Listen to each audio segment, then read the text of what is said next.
আরে শুনছি নাকি জুডিওয়ে অফার চলছে, আপনারা গেছেন নাকি? আমরা তো আজকে চলে আসছি। অফার শুনে আর বাড়িতে থাকা যায় বলুন? আমি, বনি, হানি তিনজনে আসছি। তবে ব্যাপারটা কি বলুন তো, জুডিও টুডিও অফার দিলে বেশ ভিড় হয় না, খালি খালি দেখুন। আর আমাদের এই বোনদারটাকে দেখুন, কানে হেডফোন লাগিয়ে ডান্স করতে করতেই যেন মনে হচ্ছে বয়েই বেড়াচ্ছে জামা কাপড়। জুডিওর নিচের ফ্লোরটা ছিল মেয়েদের মেয়েদের ফটোশ্যুট। সমস্ত জিনিসপত্র পাওয়া যাচ্ছিল, তো আমরা ওখান থেকেই জামা কাপড় আরও যা যা দরকার নিয়ে নিয়েছি। আর এই ফ্লোরে আসছিলাম হানির জন্য জামা আর প্যান্ট নিতে। আর চলুন আপনাদের সাথে শেয়ার করি তাহলে কি কি নেওয়া হয়েছে। এই একটা টি শার্ট নিয়েছিলাম বেশ কিউট টাইপের, আর দুটো ক্রপ টপ নেওয়া হয়েছিল, একটা মেরুন কালারের আর একটা সাদা কালারের।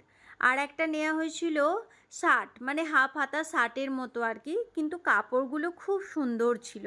তো এইগুলো তো গেল আমাদের জামা কাপড়। চলুন এবার তো একটু সুন্দরী হওয়ার জন্য কি কি নিয়েছি সেগুলো আপনাদের সাথে শেয়ার করি। তিনটে ফেস মাস্ক নিয়েছিলাম, তার সাথে একটা কাজল আর একটা আইলাইনার নিয়েছিলাম। দুটো নেল পলিশও নিয়েছি, খুব কম দামে পেয়েছি জানেন।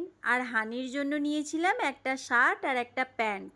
তবে যদিও এই দুটো জিনিসই হানির পছন্দ হয়নি, তাতে আমার কিছু এসে যায় না। আমার পছন্দ হয়েছে মানে নিতেও হবে আর পরতেও হবে, সেটা ওর পছন্দ হোক বা না হোক।